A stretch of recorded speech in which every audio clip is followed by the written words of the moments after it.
What is going on, everybody? Welcome to the Cosmic Wonder. Today we have our first full look at Galactus. Marvel Studios has obviously teased Galactus in the Fantastic Four teaser trailer and in the full official trailer that we got last week. We've kind of seen him in action. We've seen Mr. Fantastic go up against him, or at least try to go to him, where we see Mr. Fantastic stretch for the first time with some sort of a weapon or device in his hand, which we'll talk about more in this video. But in this scene, you can see Galactus's head, and you can see that that is what Mr. Fantastic is going for. But we've yet to see the front of his face. We've only really seen the back of his head or the side of his head, or, you know, a big gloomy shadow. But thanks to this new promo, we get our first look at him, and I think fans are going to be incredibly excited, even though this is kind of a low-res promo. This is circulating everywhere online right now, but as I understand, it is coming from Marvel Studios Japan, and they accidentally let this out. Or it could be very intentional since it is blurry. It's a way to build hype, but it's a way to kind of not fully give us that true 100% clear first look. But as you can see here, Galactus looks just like he does in the comics, right down to the colors. And the best thing about this is that he is not a giant cloud. Yes, there is a scene that we saw in the official Fantastic Four full trailer that we are going to talk about in this video that some people think that it's Galactus kind of as a cloud devouring a world. That's not really the case, and we'll break that down. But this first look at Galactus shows us that Marvel Studios knew what they were doing when it came to Galactus. They knew that they needed a very comic, accurate version of Galactus, especially after the Galactus fiasco in the Fantastic Four Rise of the Silver Surfer. Now, they also did reveal this other promo art that isn't so blurry, which is why I think Marvel might have done this on purpose. But in this one, you can see that his helmet, his head, is incredibly comic accurate. Now, in the other one, we also get a new look at the Baxter building. We've seen this in some of the trailers, and as we've been told, the Fantastic Four logo on the Baxter building will dominate the New York City skyline. Now, I'll remind you, for those who are worried about Galactus's size, he can change sizes, and the way that he eats and devours worlds might not be exactly what you think. Yes, he does have the direct ability to eat and consume a planet himself, but most of the time he prefers to use a machine called the Elemental Converter. The Elemental Converter allows Galactus to break down a planet's minerals, the atmosphere, the organic material, including humans, and then transform all of that into pure energy for Galactus to consume. Once he does that, the world is lifeless. And that is what I believe that we are seeing in this one scene where we see the Fantastic Four spaceship going up to a planet that looks a lot like Earth. However, for a planet to have life and a mass population, it probably would look kind of similar to Earth, so I don't think this is the Fantastic Four's main Earth here. I think that they're going out into space to sort of analyze the threat that is coming. As we saw in the new trailer, the Fantastic Four come face to face with the Silver Surfer. She shows up, asks if they're the planet's protectors, they say yes, and she says their planet has been marked for death. Now, of course, this is a trailer. They're not going to show us the whole entire scene. Plus, Johnny Storm flies after her, catches up to her, and it looks like he does talk to her for a little bit as well. And somebody like Reed Richards and someone like his wife, Sue Storm, are definitely going to be asking the Silver Surfer questions. She's not going to come and say your planet has been marked for death and they go, oh, okay, cool, and then she flies away. They're going to ask her by whom. Is it by her? Is she going to destroy the planet? That would probably be their first thought, in which she would probably tell them, no, the devourer of worlds, Galactus, will come. And perhaps they learn a little bit more about Galactus, but I believe that this is why they're going back into space. Based on what we have seen in the trailers, the first time that the Fantastic Four go to space is pretty comic accurate. They go into space, they go through the cosmic cloud, they get their powers, they return. And from there, they become superheroes. And based off of what we've seen in the new trailer, they head to space again after the Silver Surfer arrives. Because as they're going to space, all the reporters are there, and one of them asks them if they are safe, and Reed Richards replies,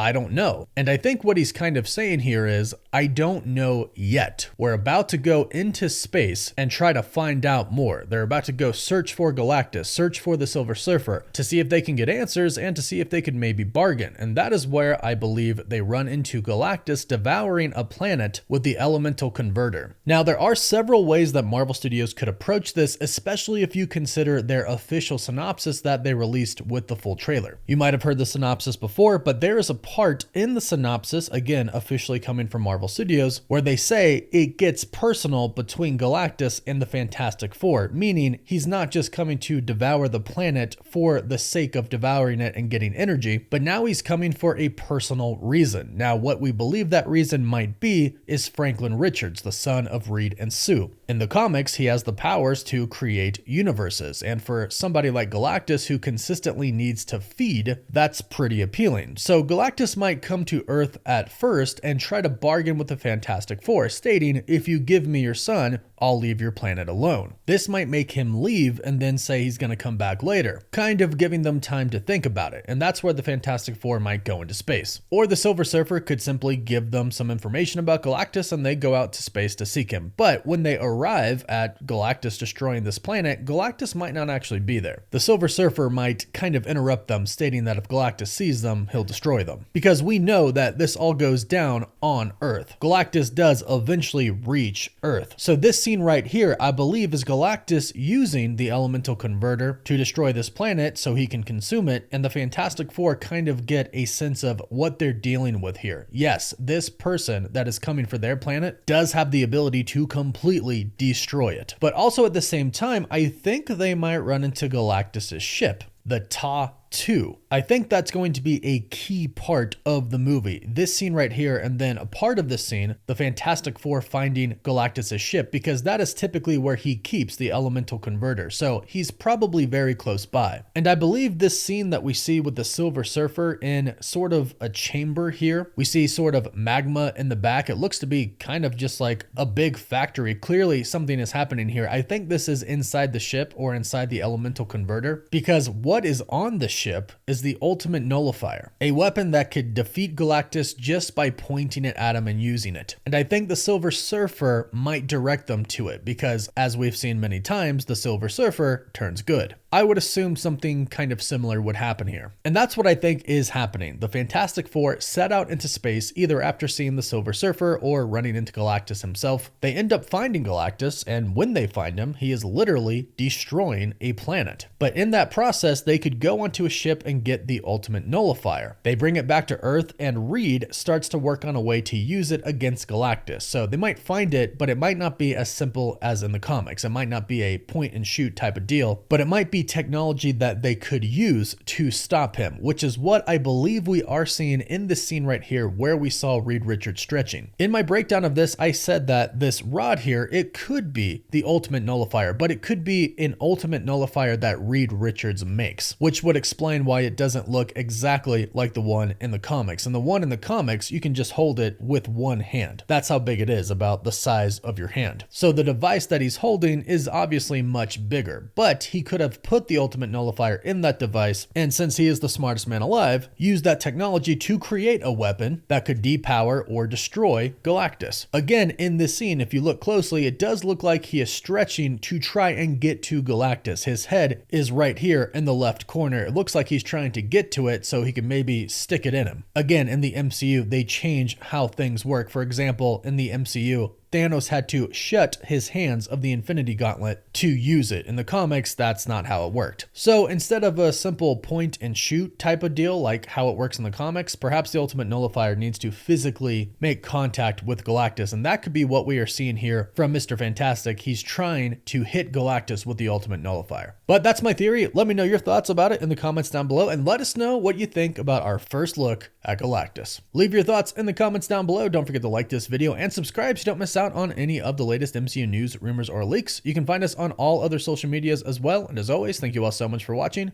Woof woof.